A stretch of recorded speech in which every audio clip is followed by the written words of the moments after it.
This is Be Heard right here on WHCR 90.3 FM, the voice of Harlem. Good afternoon, everyone. Happy Sunday if you're watching live via Facebook or Zoom. Like Stanley said, this is Be Heard Talk, where we talk race, politics, and culture. We do that all from our very unapologetic perspectives. A lot of times we differ, sometimes we align. I feel like this is one of the shows where we're going to have a lot of contrast, but we are all for it. And we're here for it. And we're here for all good, hearty debate. So I'm happy to kick it off. If you guys don't already follow me, you can catch me at Miss Selena Hill. MS is how I spell Miss. So hit me up, Twitter and Instagram. You know, my stories are always popping. And yeah, we have a great show. We have a special guest. And before we get to the topic of the show, well, I'll just let you know, we're going to be talking about why everybody else, like all of my panelists and co-hosts right now, have left the Democratic Party, right? So we're going to talk about that a little later. Super excited about it. And yeah, it happens to be an election year and the most pivotal election of our lives. But still, we're going to talk about why people are ditching the Dems. Tammy, love the look.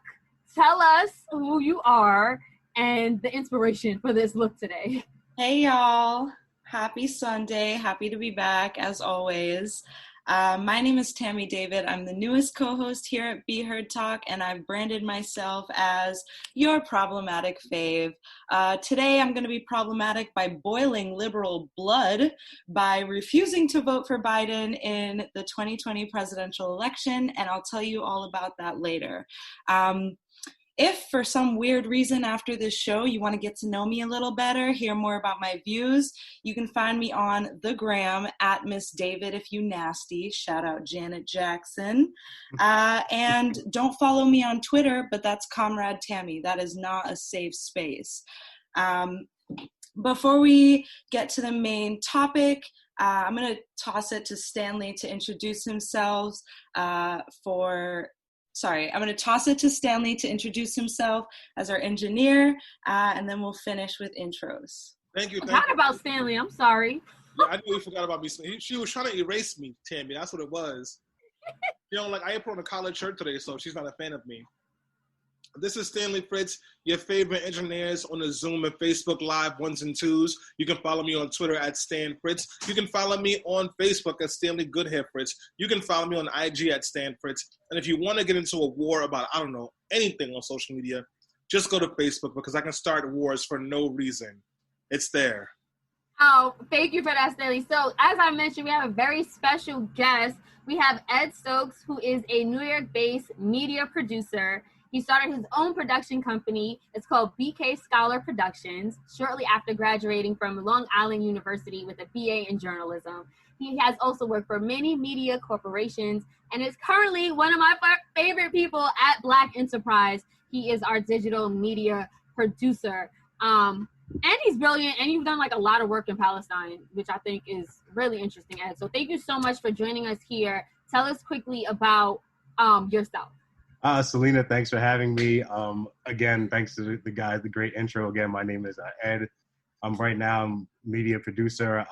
You can also find me in the streets at your favorite protest, you know, over the past few months. Like Selena just briefly mentioned, I've done some work in Palestine back in 2017. A forthcoming documentary called Black in the Holy Land is going to sort of highlight, you know, some things that have been going on there the last 40 years. But again, I'm glad to be here, and let's jump into this conversation. Sounds good to me. I'll throw it over to Tammy. Yeah. Before we get into the main topic, we like to go over news stories from the week that made you laugh, cry, stress, and wonder, why are they coming for the post office? We're going to get to the news roundup. Some of the things we want to talk about today is, of course, the news roundup, protecting Black women, and some highlights from the DNC before we get into party politics. So first, I want to get to a trending story that has me really mad as a Black woman and should have everyone really mad as a Black woman. It's Miss Megan Thee Stallion confirming that she was shot by problematic fave Tory Lanez. If you guys were wondering why Protect Black Women is trending this weekend, it's because once again, we have to beg on the internet to be heard, respected, and not shot in the feet. Ms. The Stallion took to Instagram Live on Thursday to blast Tory Lanez, giving us the exact story that we've been waiting for. As y'all know, there was a shooting between Megan The Stallion, Tory Lanez, her friend Hot Girl Kel, and apparently a security guard. We saw video of a helicopter, cops rushing to the scene, and Megan The Stallion backing up from a car with bloody feet. So now we know through Megan The Stallion's testimony the truth, that Megan The Stallion got shot as she was exiting the car from an argument with Tory Lanez, and he shot her as she was walking away like a little punk. Some of the other things she said on the Instagram Live, it was basically to clear controversy, but also to get people off her back, because apparently people have been accusing her of lying, of trying to smear his name, and his fans have been coming really, really hard. Not only that, but she put him and his whole team on blast, saying that their publicist and manager are now lying to the blogs that he did not shoot her. Besides clearing the facts, she talked about how we need to protect Black women and give Black women the same energy, to stop calling us aggressive for speaking the facts, and she called it as it is, talk more than women do. So she said, quit playing with me, this is the truth, and you better come correct.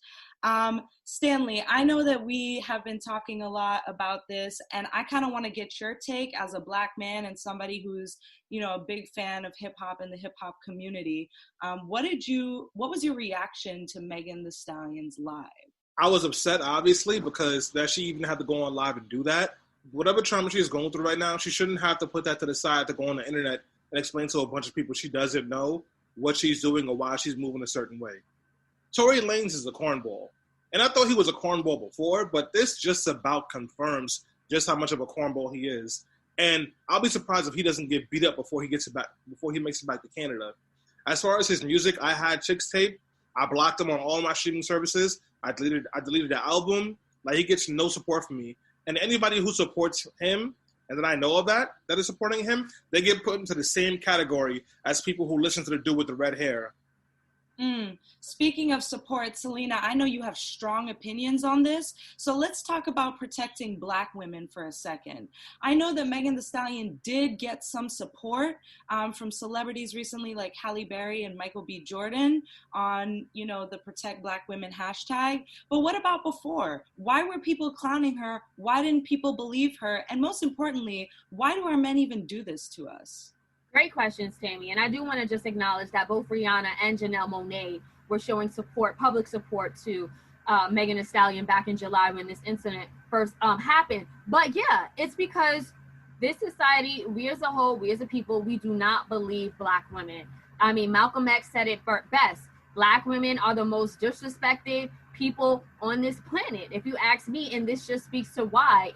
So I tweeted about it. I tweeted that Black women literally take bullets for Black men, and that if this was a Karen or a Becky, Tory Lanez would have been on death row. Now, I got backlash. People were telling me, like, oh, you're tweeting out fake news. We don't know the full story. And I told this young Black person, this young Black man that tweeted that to me, I said, you're the exact reason why this stuff like this happens in our community. You refuse to believe the trauma of this Black woman. And it's reflective of, again, our sentiment towards Black women, where it's like we have to prove our trauma. We have to prove that we don't deserve to be domestically abused. Like, if those pictures of Rihanna didn't come out in 2009, how many more people would have believed Chris Brown and sided with him? This, again, I feel like it's almost incumbent upon us as Black women to protect Black men to our own detriment. And whenever something bad happens to us, unfortunately, we don't see the community showing up for us the way that we show up for them. And it's disappointing. I know in the live, she even talks about the fact people are saying, oh, well, why didn't you say anything? Or why are you just coming out with this now? She says, well, it's 4 Black people in a car with a gun. They would have killed us. And she's right. You know, Black women always have to defend men even against their better selves. Ed, do you see this as, I mean, obviously this is something that happens, but how prevalent is it when someone who is famous, well-to-do, and, you know, respected and loved, like Megan Thee Stallion, like how crazy is this situation? I mean, based on, and I'm really shamelessly, I just got caught up based on your pretty expert, recap of what has happened. But this is a long continuum, as Selena has pointed out, of Black women not being believed. I listening to, based on what you guys are saying, the cops are not involved because Megan did not want the cops involved, and that speaks to a greater culture of mistrust between, the police and the Black community. So that's on one level. I think the initial backlash that was probably attributed to Tory Lanez's fan club coming after him is protecting his future. Oftentimes, it's just like we worry about when it comes to male artists, is like, how are they going to redeem themselves from this? It's all about a second act for them. It's just like Stanley. I gotta ask you. I'm not quite sure who you meant when you referred to the gentleman with the red hair, but I'm assuming that he's another one of these people who we're trying to protect. Well, not we, but the culture is trying to protect somewhat of his future. As far as Megan is concerned, it's just like this is insanity. It's absolutely insanity. The fact that, again, I don't know their relationship, but the fact that a friend of hers would shoot her is just like, this is that in itself is it's criminal behavior. Again, it's this deep-seated mistrust with the police. It goes back to that, because in all instances, it's just like, this is something that should have been rectified. Like, a few days later, we should have had, documents. We should have had, an account of what happened. But this silence, this is what leads to the speculation. And I'm sure there have been people on both camps, putting out, alternative sides of what happened. But I'm going to let you guys, speak on some of the more pertinent facts that I don't have, but I can speak to, just the gist of this culture of, silence and stuff. I mean, the fact is, people were laughing when Meg said she first got shot. I was one of the people who, I laughed at a couple of the memes, even though I thought it was serious. But, like, we didn't take her pain seriously. And that's why Black women had the highest mortality rate while giving birth, and then any other, racial demographic in the country, because no one takes their pain seriously. But what Tory Lanez did to Meg Thee Stallion, we should make sure that we understand that this is not just like a blip in the radar. Tory Lanez is reflecting the behavior and thought process of men all over the country, particularly right. Black men in right. relationships, whether right. romantic or not, with Black women who have not got a handle on their emotional stability and who cannot take criticism, cannot take rejection, and they lash out with violence and think that they are okay with it. What happened to Meg Thee Stallion is not that much different than what happened to that sister who got hit in the face with a skateboard because she rejected a guy's advances. It really isn't. And women are in danger all over the place because men don't know how to handle a no or a little bit of a rejection. I want to read a couple of comments that came from Bianca, because she said this is something that just isn't on, once in a while. She deals with it all the time. It happens everywhere. It happens in the workplace, and she deals with it. Particularly, it shows up in mansplaining. Yes. As someone who has male friends, I've had to cut off a couple of relationships because some people do not know how to act and do not see any wrong in what's going on.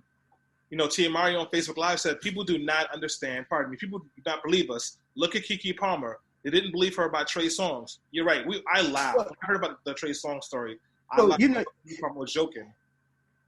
I don't want to cut you off, but you also have to understand that a lot of this stuff is deeply rooted, in straight up just sexism, Yeah. So it's just like that's a lot of this stuff. So you're talking about even the if we're not believing millionaires that live their lives through social media and through the public, it's just like the Black poor women in the projects, be damned. You know what? That's why we got to keep protect Black women trending, because to this day, Megan still isn't getting justice, Brianna isn't getting justice, and it's just going to keep going like that until we make it a known fact that we have to protect Black women. Apparently, it is not obvious. So just to keep things moving along, I want to talk about another hip hop topic, because I know that somebody on our panel is excited about talking about this. In other hip hop news, on Friday, Nas released an album called King's Disease, which is already getting stellar reviews, especially from fans of old school hip hop. On the same day, Jay-Z and Pharrell Williams released the single Entrepreneur, which, you know, it's obviously going to chart. As the resident hip hop head of Be Heard, I'm going to throw this story to Stanley to explain why the release date is controversial and to give us his opinion on both works of art. So I'll start with Nas first. This is Nas' best project in maybe 10 years at least. This is really good. And when I saw the track list, I wasn't excited because he has Little Durk, John Tolliver, Big Sean on there. And I'm like, why is Nas rapping with these people? He's trying to be down. But no, this is great. The Firm reunion, which most of the people in this chat are either too old or too cool to remember. The Firm, which was Nas, AZ, Foxy Brown, Cormega, amazing group. And they were talking about love and relationships in their songs, so that was great. So Nas did really well. But there's a thing I've noticed about Nas album releases. There's been at least 3 releases from Nas where Jay-Z has put something out. And now the new talk is starting to be that Jay-Z likes to step on Nas's releases. So Nas had this album coming out. All of a sudden, Jay-Z announces a song called Entrepreneurship with Pharrell that comes out the same day. The last album Nas put out with Kanye West, he put it out on Friday. Jay-Z and Beyonce dropped Everything Is Love on Saturday. When Nas dropped Stillmatic in 2001, Jay-Z put out the I think it was either The Session or Blueprint 1.5. When Nas put out the N-word, Jay-Z put out his best, like the best records. This has happened a couple of times, and sometimes Jay-Z has been able to step on Nas's releases, like he did with the last album. This time it didn't go so well. But I'm starting to think Jay-Z is still petty and beefing with Nas. Selena, do you think Jay-Z is still petty and beefing with Nas? Do you know, like, what started it? Well, yeah. I mean, I'm no, hip hop expert to that, and I can't speak to if they are still beefing. I would hope not. We all remember the Granular Ether track that came out where, Jay-Z took some shots at Nas, and then Nas shot back with Ether, and that song to me just like he just shut it down. I mean, I know Jay-Z he responded again, but nothing tops Ether. That was one of the best battles in hip hop I think of all time. And Jay-Z, well, Stanley speaking from a Brooklyn perspective, I grew up in Queens, so you already know when Ether came out, we were in like high school, like shouting. It felt like when OJ got off. That's how much excitement there was in Queens when Ether dropped, okay? Yo, I feel like a child getting a history lesson. I love it. It was so good. But to me, they squashed their beefs. They've moved on. They've worked together. They've been very friendly. Stanley has said maybe they're frenemies. I don't know. I can't speak to that. But I will say that I loved both. For Entrepreneur, yes, I do think that Pharrell and Jay-Z could have moved it back a few days so it didn't actually, happen so soon and in conjunction with Nas's new album. But I absolutely love the song. It's stressing like Black business and starting your own ventures. He calls out even Black Twitter. He says, and I quote, Black Twitter, what's that? When Jack gets paid, do you? And basically what Jay-Z is calling into question is, we claim that this is Black and we claim like we are all for pro-Black, but if we don't have an economic state in some of these things that we're building and giving momentum to, can we really claim it as our own? So I thought that was really thought-provoking. What, Stanley? He's a hypocrite. The question. Wait. All right, so y'all have your view, but I'm curious because Ed is a newcomer. He's a guest. Are you team Nas or team Jay? Well, and what did you think about both drops? I'll preface this by saying, like, I'm from Brooklyn, so Hov got the title. That's not to say that Ether wasn't, a fire track. That is not to discount that. I will also say that I have not listened to Nas's album. I heard a little bit before I came on the air with you guys. I did see Jay-Z's video. But as Stanley points out, Jay-Z is an absolute hypocrite. He is one of the great proponents of Black capitalism. And this foolishness about starting from the bottom up and all this, that's exactly what it is. It's foolishness. It's like, look at the audience you're talking to. It's just like, this is the same man that signed off on what is now, the Barclays Center, which is unfortunate. Somehow it went from the crown jewel to now it's just like, the eye of the protests. It's the heartland of the protests over the past 3 months here. Well, yeah, Jay-Z signed off, his signature sort of just like, that's what brought it there. Ended all types of eminent domain, just wiped out people's homes downtown Brooklyn. So he's absolutely a hypocrite. You talk about entrepreneurship. Again, from a symbolic standpoint, it looks good. From a symbolic standpoint, yes, we want the youth to own businesses. There's absolutely nothing wrong with that. But it's just like, your practice should be reciprocated in your talk. I only got one thing to say about this. You know what? I'm not gonna say it. I'm sorry, bro. For the record, Jay-Z won that battle, but Jay-Z's a hypocrite talking about, does Twitter give you money? You signed a deal with the NFL that's blackballing a black man where you could have bought your own league. Jay-Z's a better rapper than Nas. I saw the I just want to address the comments, and yes, and this is also what happens. This is exactly what happens. Jay-Z owns less than 1%, exactly, but they use his face. They use his face to sell it to the public. Yeah. So, this is what happens. So, yeah.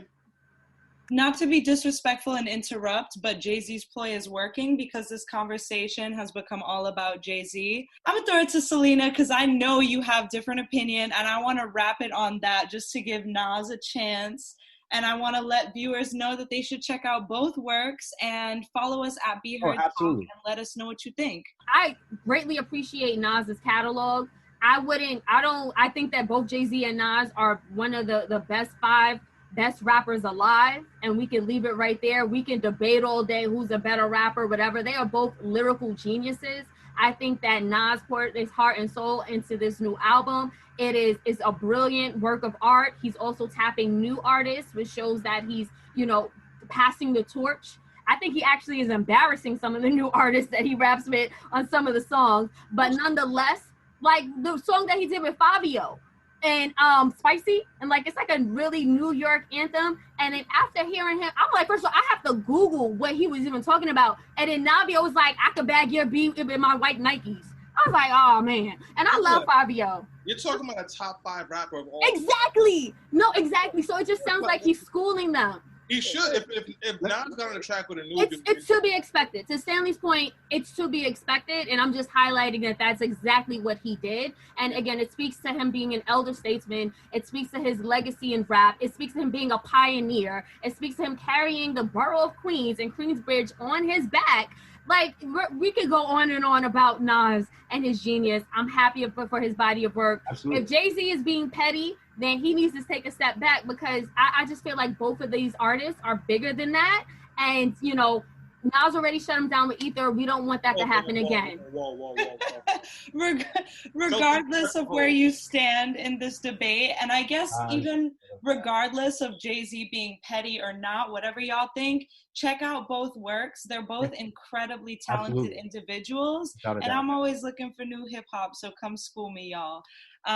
Before we move on to the main segment, I want to get 2 more stories in for y'all just to prepare you for the week and what is going to be talked about the most. One is the post office controversy. Everybody is asking what is going on with the post office. I got my information from Senator Elizabeth Warren's late show rendezvous with Stephen Colbert, as well as CNN. Basically, the USPS has a new national postmaster named Louis DeJoy, who has been tearing out automation machines, cutting overtime, authorizing mail trucks to go out only at 30% full, and removing those iconic blue boxes that get our mail to where it needs to be. A lot of people think the Trump administration is trying to disrupt the post office, just as it is more critical than ever during a pandemic. Everyone is relying on mail for everyday necessities. But now with the election, people are crying fraud because a lot of people are going to opt into using mail-in ballots, and it will be pivotal to our democracy to have a functional post office. DeJoy got the job, interestingly enough, by fundraising for Donald Trump and making huge contributions. And he does have conflicts of interest. He has investments in the companies that compete with the post office, and he does business with the post office, which you're apparently not allowed to do if you work in the federal government. So a lot of people are calling on the Inspector General and the Board of Governors for the post office to do something.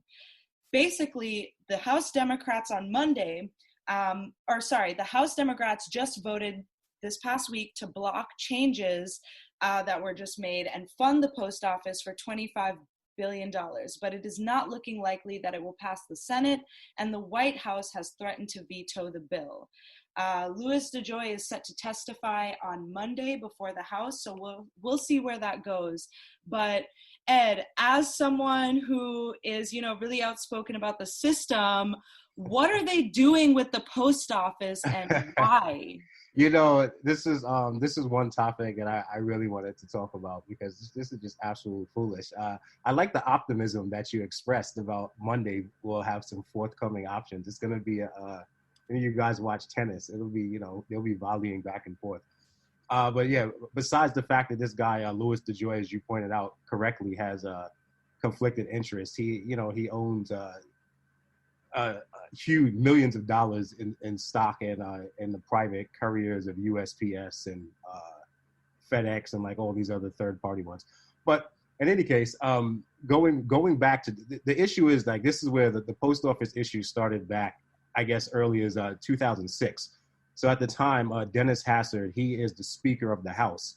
And if anyone who's been following this, who's older than me, knows that the Republicans have been trying to privatize the Postal Service, since forever.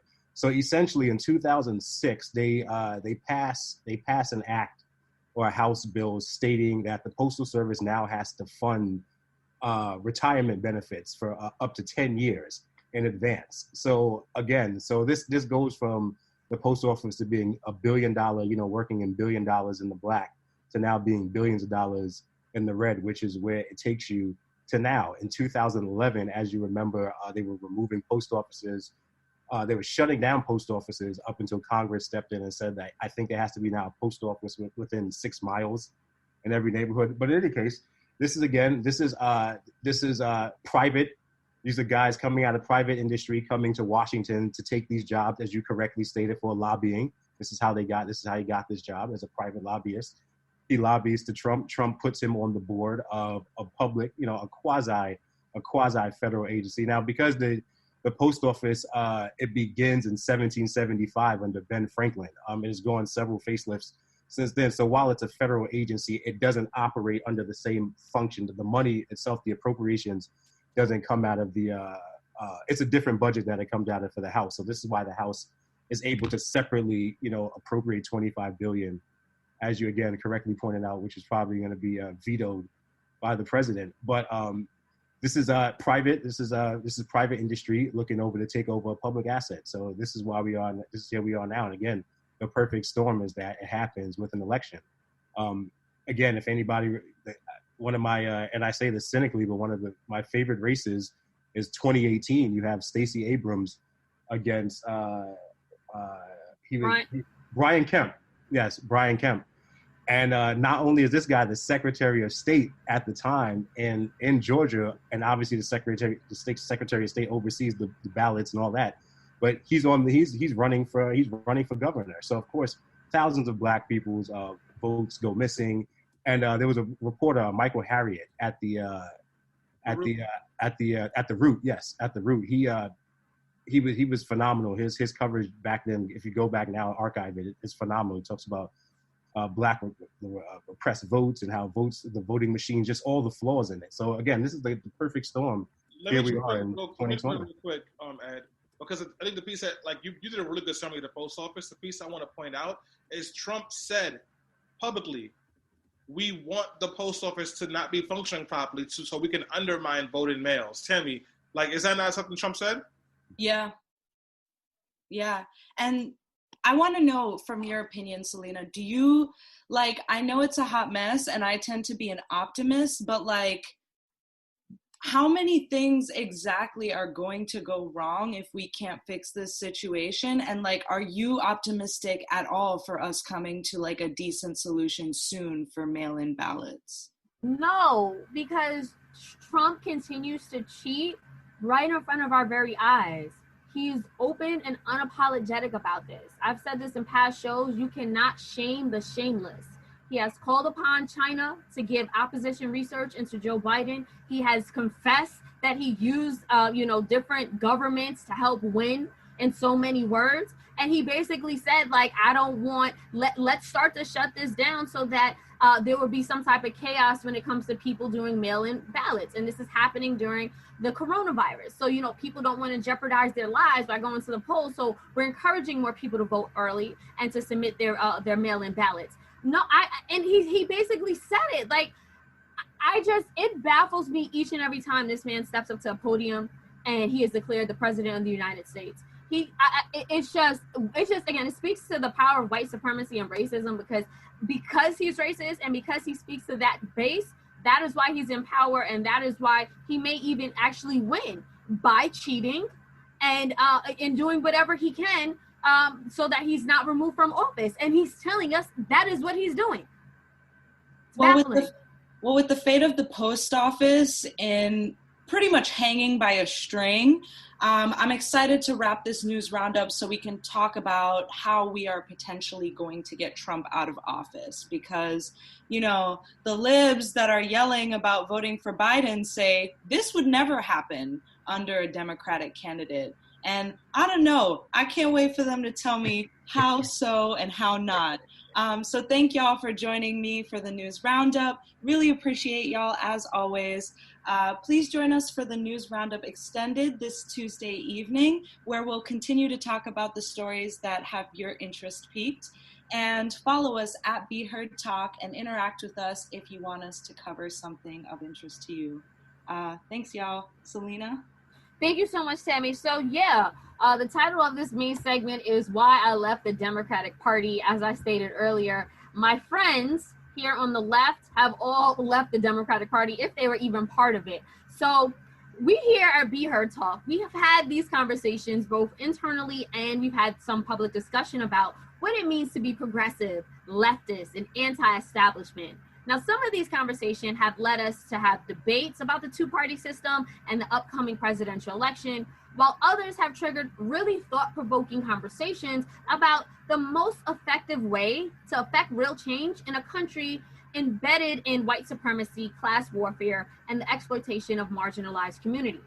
Now, the facts of the matter is that the liberal wing of the Democratic Party, which is led by the likes of Bernie Sanders and now AOC, has effectively pushed progressive policies like Medicare for all, free college tuition, racial justice into national discourse and mainstream Democratic parties and policies. So has the Democratic Party been moving further to the left? Absolutely. But we here today, we wanted to have a conversation about, even if it has been moved to the left, is this two-party system actually working? We also want to talk about the Democratic establishment and can it be taken down? And also, ultimately, what needs to be done to dismantle these systems of oppression? Now, what Tammy just alluded to is that we are in an election year, meaning that no matter how much we want to fight for a revolution, it's not happening within the next 75 days, okay? It's either going to be Trump in office or it's going to be Biden. I love my radicals. I'm there for the protest. Y'all burn the cop cars, I'm over here protesting, okay? That's how I look at it. I basically look at this that everyone has a role in society, okay? Yes, we need revolutionary thinkers and thinking, and I'm all for it. I'm also more of a practical person, if you will.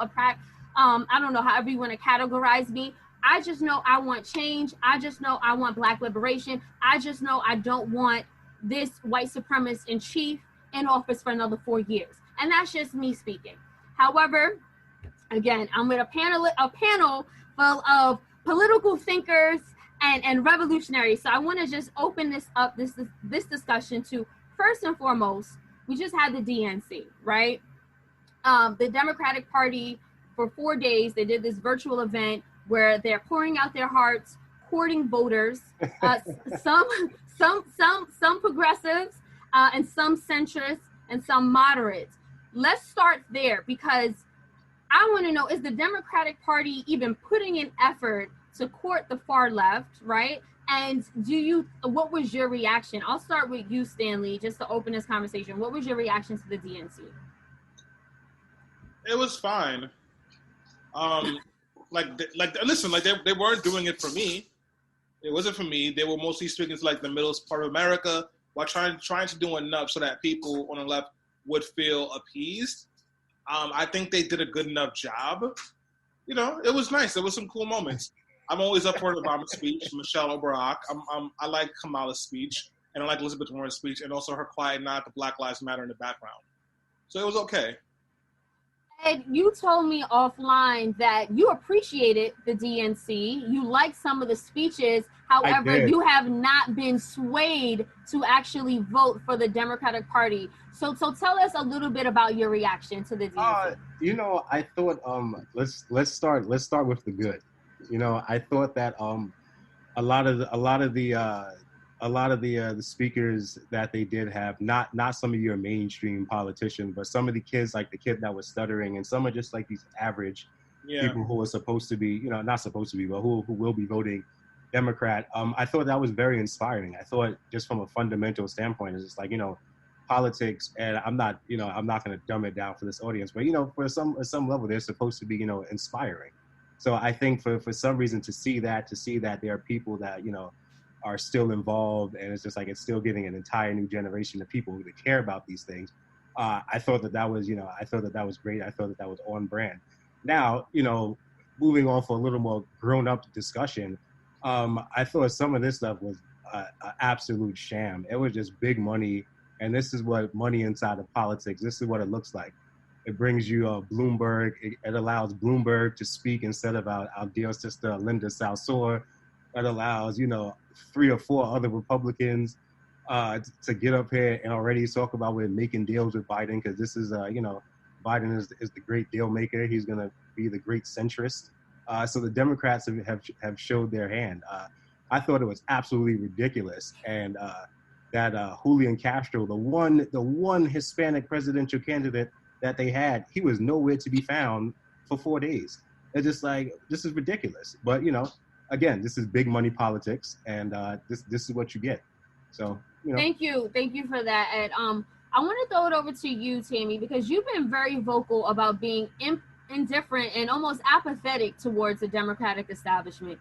Did you even watch the DNC?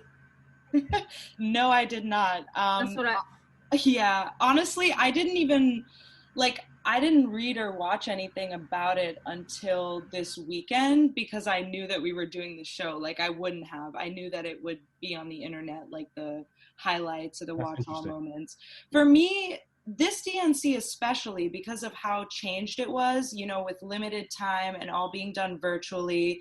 To me, the DNC is more of a dog and pony show now, because, and I'm going to use Bianca's question, if you don't mind, in my answer. Bianca asked, do conventions even hold any weight?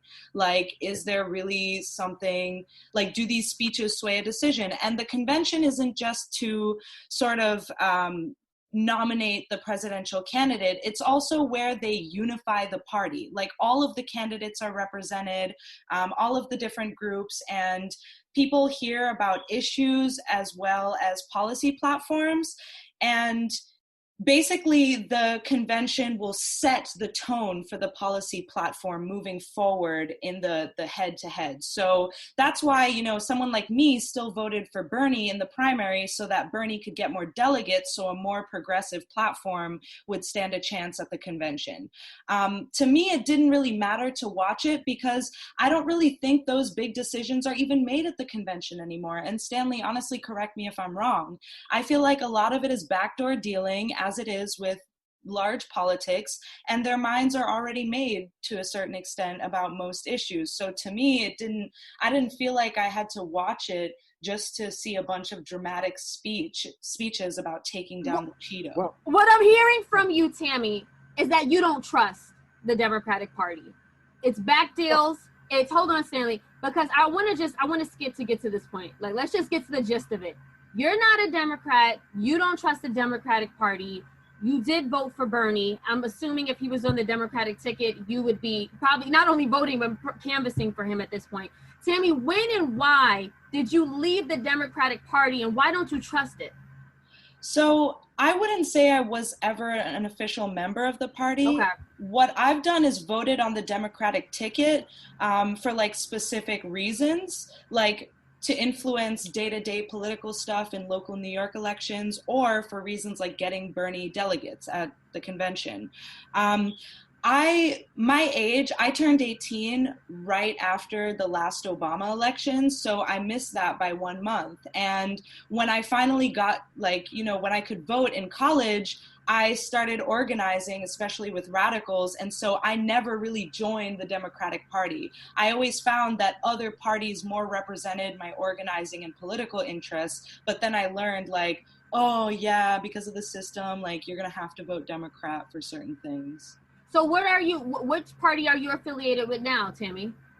I don't have an official one, but I really like the Green Party, especially this year, because it seems like they really adapt every year. And I know I'm going to get laughed at for this, but I like the balls of the PSL, the Party for Socialism and Liberation. I think they're really out there and sexy. Thank you for that, Tammy. So, Stanley, I want to throw it to you because in 2008, I don't want to out you, but you cried when Barack Obama won that election, and I was right there with you. And at that time, from my understanding, we spoke offline, you were a registered Democrat. We were all rallying around Barack Obama. We thought hope and change was going to come to this country. When and why did you change your party affiliation? And tell us, like, what does that say about the Democratic Party?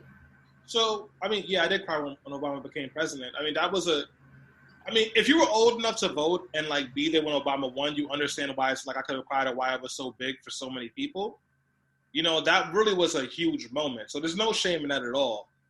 I changed my party affiliation in 2014.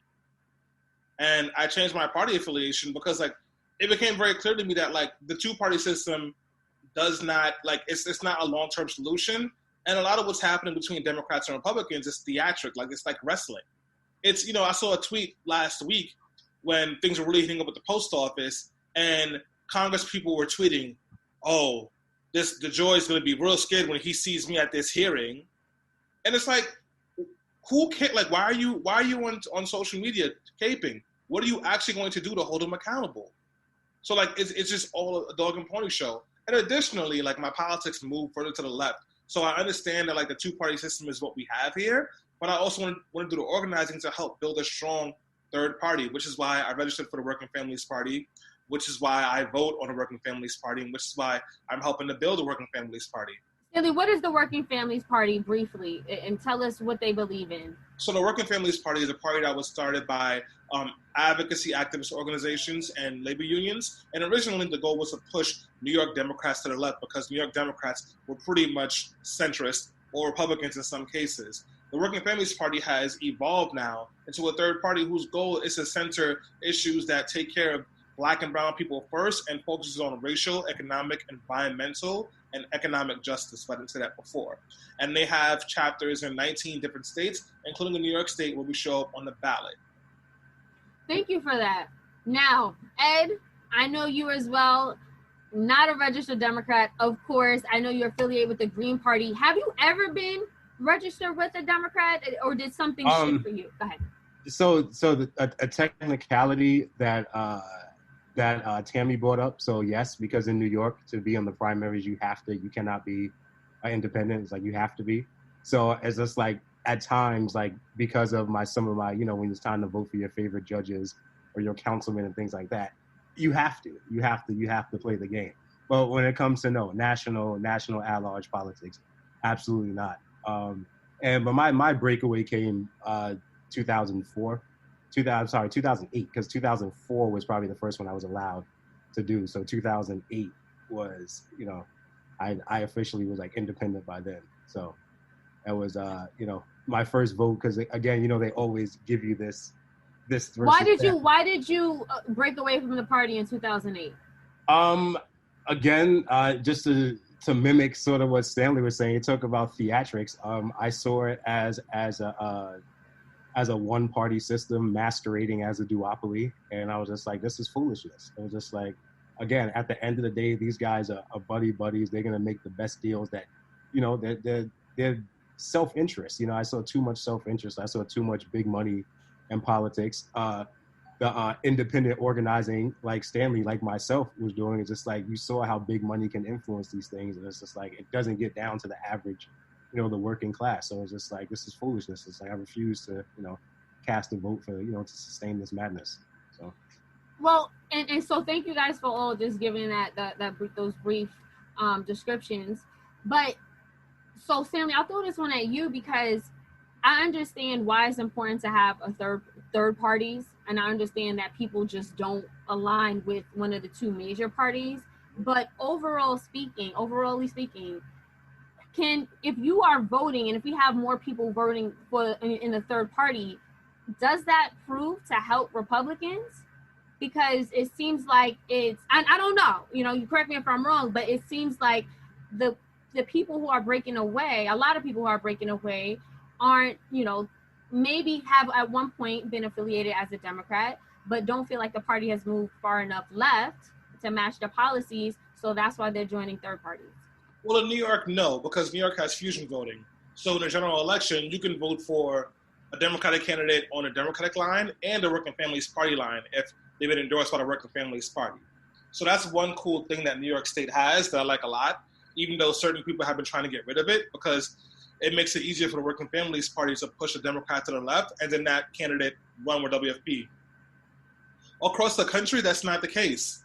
So a third party, unless it has a certain critical mass of supporters, you will pretty much just undercut an election. A great example of that was George Bush, Bill Clinton, and Ross Perot. Ross Perot was running to the right of George Bush. He pulled 24% of the vote. Those are votes that George Bush didn't get. And that was a big part of why Bill Clinton was able to win that election. There's no third party currently strong enough right now to win an election on its own accord. So what we probably need to shift to is a parliamentary system. But we're not there yet, and we're probably not going to be there for a long time, even if we ever get there. So at the moment, it's really important for third parties to build up their power independently so that you then can eventually run somebody. The Working Families Party right now is probably the one that's like the most effective and closest to getting there, and they are a long ways away from being able to have that kind of power.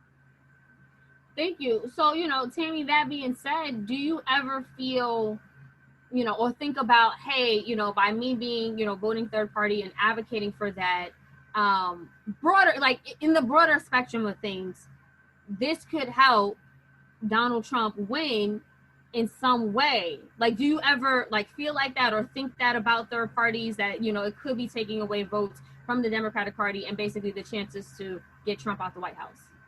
So I feel like this is a really unpopular opinion, and I'm very much ready to get flamed. I did my makeup cute today, so I can't wait for the comments on these clips roasting me. But I don't care if it helps Donald Trump to win. Like, in my opinion, it is going to be a really hard, long-term undertaking to get third parties to where they need to be for people to take it seriously to shift the government.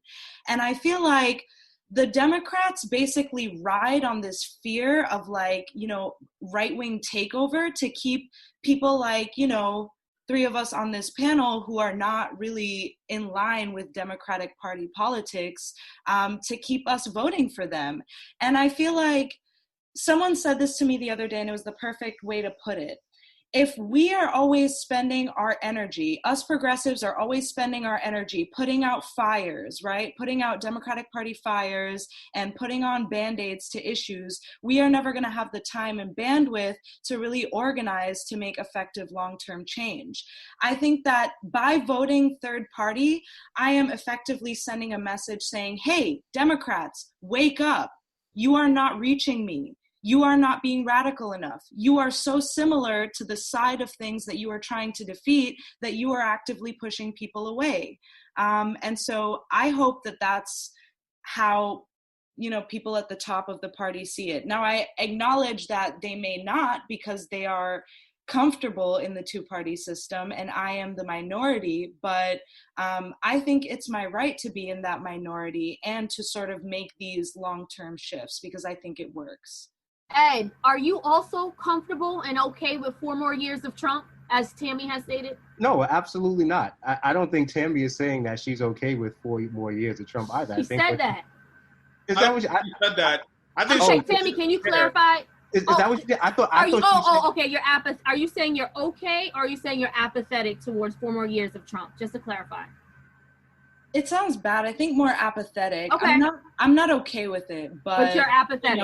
It's okay. That's the system that we're in. So, it is likely that he will get it again if he already got the presidency. Ed, where do you stand? No, I'm not okay with Trump or anything that he represents being anywhere close to the White House. However, with that being said, I will also say historically voting for the third party has not taken away any votes from someone who was not going to win the election. So there's that. But no, absolutely not. We have to do everything we possibly can to remove Trump at this point in time, if nothing else, for to save domestic the domestic issues that America has to go, because regardless whether it's Jim Crow Joe or Biden, or Trump in 2020, it's just like American empire is going to continue. Neither one of them want to see the end of this. Neither one of them want to see America share it's whatever this American dream is with the rest of the world. They want to keep pumping the drums of imperialism and global capitalism. So this is ultimately okay, and it's all good. I haven't seen any financial plan that Biden has laid out that is going to be any more wealth distribution than that Trump has laid out. We're gonna go to Hold on, Stanley. Let me just clarify with Ed with something. Ed, so you said that you're not okay with seeing Donald Trump reelected. Oh. Would you go as far as voting for Biden to help prevent that? Yes or no? No, I'm not gonna cast my vote to do that. I think that again. Okay. So you don't want Trump, but you're not voting for Biden. The thing is, because I live in New York, they're gonna do the right thing. It's like you're trusting on the state. It's a blue state. Okay, Stanley, I want to get you back in here. You had a response to Ed. Yeah, I think Ed is incorrect. One side wants to maintain the establishment and the status quo. The other side wants an ethno-fascist state. It's two very different things. The Democratic Party wants to maintain the status quo of capitalism and doing the bare minimum for poor people. The Trump administration wants a fascist government that only helps a handful of people. Neither one is great. Hold on, Ed. Stanley, continue. We'll get to you, Ed. Go ahead, Stanley. One side, there's some space to organize under. Another side, better be prepared for war. And I have very little confidence that anyone on this panel, or even anyone watching right now, is prepared to do what it takes to go for a revolution. Because it's not just impacting you, it's impacting all the other people. Do I think that the Democratic Party will ever move to the level that I am comfortable with? No, absolutely not. But I'm not under the impression that traditional politics alone will help us get to the revolution. It is just a tool for organizing. And multiple other pieces and multiple other places have to be moving while we're doing those things. So yes, I will be voting for Biden. And I will be voting for Kamala, because I understand that I can organize and shift things a lot easier and a lot more effectively under a Kamala Biden administration than I can under a Trump administration. So that's where I am. Ed, I want to give you a chance to respond since Stanley called you out directly, and then we'll get Tammy back in. Oh yeah, I just don't see a material difference. I feel you may prefer their method to get to the means, but some Republicans prefer that method to me. You said what? What's the COVID response? Is that not a material difference? No, I mean, of course there's going to be responses, how people respond differently. But I'm talking about the end game itself is they're trying to both of these guys are going to keep power for themselves. My thing is they has no interest in either one of them to lift to have a real conversation, whether it's about universal health care, whether it's about a wage increase to a Joe living Biden wage. committed to raising the minimum wage to $15 an They've hour. committed to nothing. Actually did. You consider that a living wage. That's pennies. No, I don't. $30,000 a year. Bernie, What are Okay, you he did talking about here? But Hold Bernie on. Sanders didn't commit to raising it any higher than that. That's my point. That's exactly my point. That is exactly my. Neither party is committed to this. Neither the Democratic Party nor the Republican Party is committed to that. None of them are. Get them out of here. So let me. I'll just do some clarification here. So one party, ethno-fascist, white supremacist government, where no one has a say, keep the minimum wage at $7 an hour, cut off health care, let a pandemic spread out across the country, cut off public mail-in goods, like give all money to the super rich. Other party, trickle-down economics. You can organize to shift people. Because Biden didn't support the public option, Biden didn't support student loan forgiveness, Democratic Party did not support any of these pieces that we're pushing for, but we're organized into it. I wanna jump in because real quick, Tammy, let me stay in the plane, you can jump in. So one side has proven that they can be moved, not as far as we want them to be moved. The other side has proven that they will crush any opposition. Have they proven that they can be moved if they haven't Okay, no. I want to jump in because this is the same tired back and forth that always happens. So first I want to address what Stanley said earlier about how, none of us are really ready for a revolution. And so we need to get change through voting in and organizing. A lot of people are actually ready for the revolution.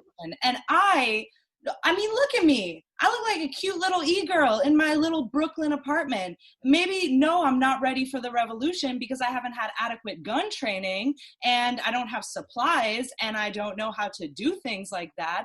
However, there is already a revolution in the streets happening for people who are below the poverty line, for sex workers getting drugged and raped every time they go on the job, for people being locked up in camps. For some people, they are ready for the revolution, and that is pertinent to me and cannot be dismissed. The second thing is, you're basically saying that one party can be organized and another party can't. The problem is, how organized can they get? Because basically what they give us are crumbs and concessions that are no longer adequate. The Democratic Party has shown that it is refusing to change. They are committed to preserving white America. Stanley Both parties are committed to preserving white Let America. Tammy finish. Let Tammy finish. Stanley is correct. Joe Biden did actually put $15 an hour on his platform. What is that? What is that? Hold on, Ed. Let me finish, please, because I can't stand a man interrupting me. He did put that on his platform. However, what was the number one topic of the primaries that everyone was talking about? Medicare for all. What did we just get slapped with? A global pandemic. And still, the Democratic Party has not promised us Medicare for all. If there was one concession to be made to the progressives in order to court us, it would be Medicare for all. Instead, Joe Biden has promised to expand the ACA, whatever that means, as well as lower generic drug costs, which, mind you, still keeps interest in private pharmaceutical companies. So basically, you're asking progressives to wait until their great grandkids might get free college, as opposed to just saying, bump this, we're not going to vote for you, let's see what happens, and when it goes down, let's see where the chips really fall. I am personally more in favor of us taking a huge risk as a country and seeing what can come from supporting third-party platforms that advocate for Native rights, that advocate for defunding the military, and that wholeheartedly support Medicare for all. Tammy, what it sounds like you're saying is that you don't like the incremental, gradual change that is happening within the Democratic Party. The change is happening, and it's definitely moving more to the left. That's undeniable. That's a fact. As Bernie's policies were considered radical 4 years ago, let's not forget that. So it's happening incrementally. However, and you said you don't want to wait for your great grandkids to actually see changes. Do you not think doing the third party route would take the same amount of time? Okay. Yes, for sure, but it would more drastically impact politics. And you're saying it'd be more drastic. Okay, I want to get Stanley's response on that. Thank you for clarifying that point, Tammy. Go ahead, Stanley. I think the piece that both of you are missing, and I've had to learn the hard way multiple times, is you don't have the full country support. There's still enough pushback from enough people that you don't have it, Tammy. A third party candidate could not win a general election right now. And that's the piece that you keep missing. And not just you, but Ed and other folks. You could not. You do not have the public support. Because I agree with you. Medicare for all should have been the number one platform for Joe Biden. But the fact of the matter is, there's still enough pushback from enough American voting people that you can't get it. It's the same reason why Obamacare passed, and it wasn't even a quarter as progressive as Medicare for all, and people were still upset about it. And the final piece that the both of you are missing is organizing. Real organizing that we have to do is not just electoral and policy. This is one piece of the puzzle. And I'm saying by having Biden in office with a Democratic Party that is moving, not as fast as I want it to, but is moving, is a lot easier to organize under, especially if I understand that this is not the only place we're building power in. It's easier to do that than it would be under Trump, who was literally destroying everything. And yeah, Tammy, like as you mentioned, like you're an e-girl, like you're not ready in this moment. That's cool. I'm not ready for a revolution either. But when you make choices like this, you enroll other people to now then have to be ready for a revolution. Because when a revolution comes, it doesn't matter whether you're ready or not. And it's not cute and it's not fun. And people will die and people will lose a lot. And you still might not live to see what you want because the most prepared side will win. And guess who's the most prepared side right now? The fascists. Ed, I want to get your voice back in here. There's a lot of thoughts going on, but circulating right now in the conversation. But what are your thoughts about everything that's been talked about? Oh, okay. I'm more from you. Okay. I would say this. The reason why that you're not going to have this third party that we all want to, because both the Democratic Party and the Republican Party are committed to ensuring that it does not happen. They are committed to themselves. Again, to make sure that their parties survive. The two of them together will, again, suppress any sort of third party to keep up, this foolishness that's happening. That's why you won't have it. Again, you talk about, are we ready for a revolution? There are close to 20 million people that are going to be deemed homeless.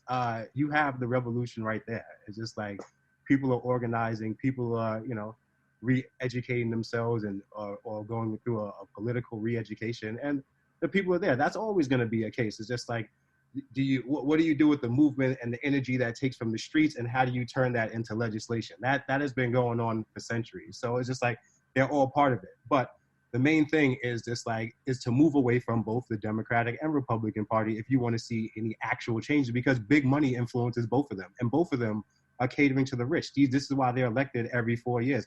Look at the foolishness that just happened out in Kentucky. Chuck Schumer, his buddy McConnell is in a tight race with a young African American male, and the Democrats decide that they're gonna defund this man's thing so that McConnell can stay in office. So this is the charades that happen. The money that they pulled, the Democrats pulled money from his case because of Schumer. Schumer asked them to do it. They never gave him money. Actually, he was never going to. Schumer pulled it. Schumer pulled it. No, Ed. Actually, he was not. There's another woman running. Democrats invested in him. And Democrats said up front, anybody that runs against a Democratic pick is not getting supported. He was never getting Democratic support. Yeah, because again, the long game is that McConnell is their guy. Like, they like volleying. This is across the aisle. These are centrists. They wanted their person in there. And to your point, she's a bad candidate and she's going to lose to McConnell. But like, and again, he was up 18%. He was up 18% in the polls. But he lost the primary. Like, he lost the primary of Democratic voters. And that's the point that I keep bringing back here. Like, you guys saying you want these policies, and you're ignoring the fact that we live in New York, where as someone who has run campaigns, worked on campaigns, and helped people find and so you see the big money. We can't even get Democratic voters in some parts of New York State. And in the U.S., everyone is not as aligned as you think. You have to do the organizing work to decolonize minds. You're not there yet. Correct. And again, big money plays a part into this. No, partisan, like long-standing ideas about capitalism working and socialism being bad, racism, all those things. Big money plays a role into it. It plays the biggest role in it. You can't be a presidential candidate without raising $100 million. When you're talking about actual voters, a lot of these voters are not with us yet. You need to do more organizing. I'm not in disagreement with you. I'm not in disagreement with you there.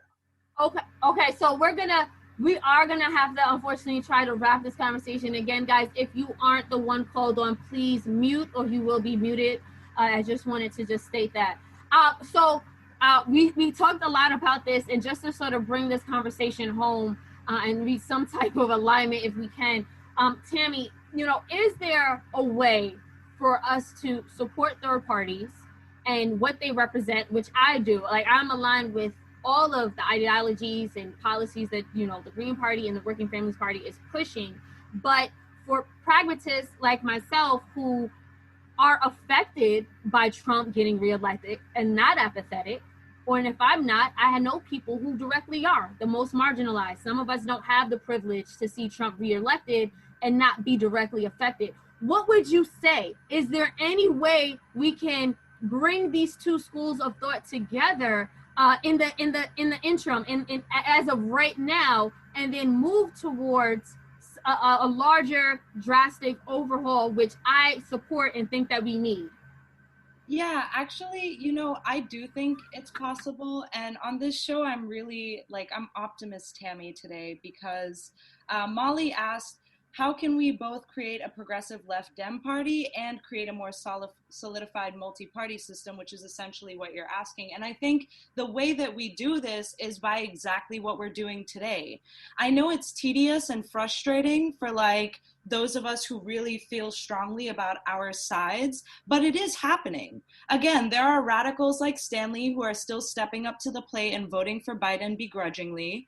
And there are radicals like the three of us who are still educating people on the differences between the parties and how to actually make it happen long term. So what I really think needs to happen is that people need to have this conversation in their homes. We need to stop treating politics as this flashy media-led dog and pony show and start talking policy platforms. If we talk about what the different parties truly represent and what they want, people can get a better sense of sort of what their interests are and what that means to them. Then they get the conversations going, go out, do a little organizing, and those parties are better heard.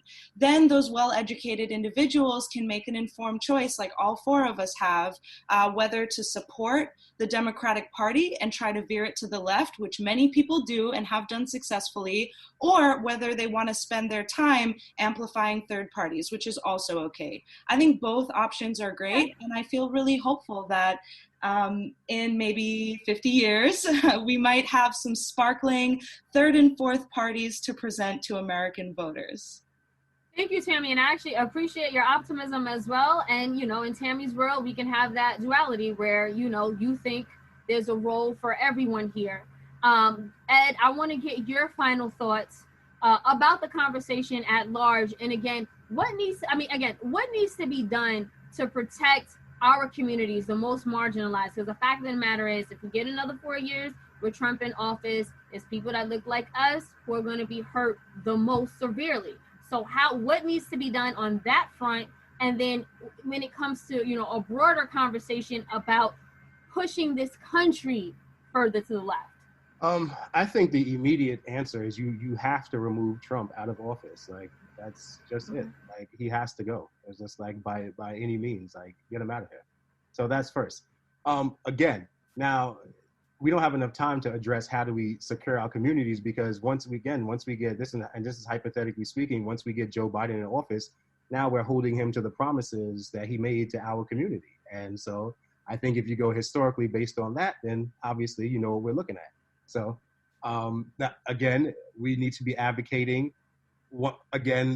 these choices that we have. Once we get the lesser of two evils, we need to, again, boots on the ground, start advocating for a legitimate third party, politics that include indigenous and obviously the 27 other marginalized groups that are always forgotten about. So.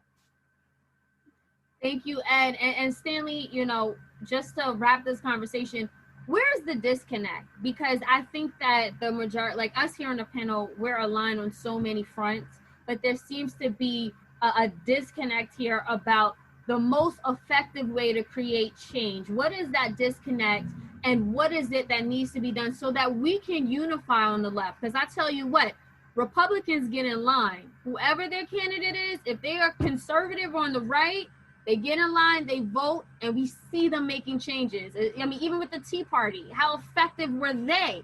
They got Tea Party candidates elected and effectively moved the Republicans further to the right. So I'm trying to say, what is it that we should and could be doing because we want change? Organizing. I think this is just a reminder that more organizing has to be done. So one, the Democratic Party is moving further to the left. Not as far as we want them to, not as fast as we want them to. And they never will do either one of those things in the way that we want them to. So it's an understanding that they are never going to do that. But like while you were here, you need to be pushing them. And if you really want to be building a third party, which I think we should, it has to start locally. The reason I respect and I'm a member of the Working Families Party is because unlike the Green Party, which like we need to have a deeper conversation about the Green Party. So like this, like I don't want to be dismissive, but like the Working Families Party doesn't just show up in a presidential election. The Working Families Party identifies people to run, trains them, runs them, builds a relationship. They fight all over the state, even in places they don't have candidates, to make sure that other people, conservatives, Republicans, can't run on their party line. Whereas the Green Party will have a Republican running on their line because either they're not engaged enough or they just look the other way. So the Working Families Party is building real political power. Now, the Working Families Party might not be what folks want. That's cool. Democratic Socialists of America, Democratic Socialists, that used to be a political party, and there's no reason it can't be, but it takes long-term organizing and building. And my main point is, if you think that a Working Families Party or a Democratic Socialist Party could exist under a Trump administration, or that anybody will have even the minimum resources necessary so that they have the space to do the work to fight for this, you are sorely confused. This administration is going to shut down any opportunity to build power to fight against them. So all I'm fighting for is a space to organize another day. And if Biden and Kamala win, they're not my friends, they're my targets. Because I understand that like the goal is to take power from the establishment and to take money from the billionaires and trillionaires. And they, Biden and Harris, are not in support of that. So I'm just using them to make my process to organize a little bit easier. Thank you so much, Stanley, for that and for all of those on the panel. And I'll just wrap up by saying, it's a long fight. I think that it starts with us being committed for the long haul. I think that, it's about unity. It's about education. It's about organizing our communities, but it's also about that commitment. And like, yes, we are in a presidential year and everyone is all into politics and elections and we're marching in the streets. But what happens when, the world opens up again and somebody's already in office and we go another 4 years? To me, that's when I say, let's continue to stay educated and informed and make sure that we are empowering our communities with those resources to hold those in office accountable. I don't like the current system. No one does, because it doesn't benefit us, right? It wasn't built for us. But I do think that with those nuggets and, what my panelists just said, if we were to really take this to heart and move forward, then we could see some real effective change. On that note, I do want to thank everyone for chiming in. We had a very spirited conversation. There was so much more that could have been said. We just don't have the time. So we will continue to have these type of conversations here on Be Heard Talk. And if you like what you hear and you understand the gravity of what we are producing, please support us with your dollars. We live in a capitalistic society, and without funding, we cannot support the causes and issues that you support. So you can do that by going to BeHeardTalk patreon.com/BeHeardTalk or GoFundMe.com/BeHeardTalk. Please support us there. Ed, thank you so much. We appreciate your theories. We appreciate your passion. We appreciate your brilliance as well. Thank you so much, guys. I appreciate you guys. This was good. You guys are doing brilliant work, and I'm a supporter of the show. So I'll keep tuning in. You guys keep fighting the good fight. We will. On that note, we'll see you again next Sunday, guys. Take care. Thank you. Bye. Bye.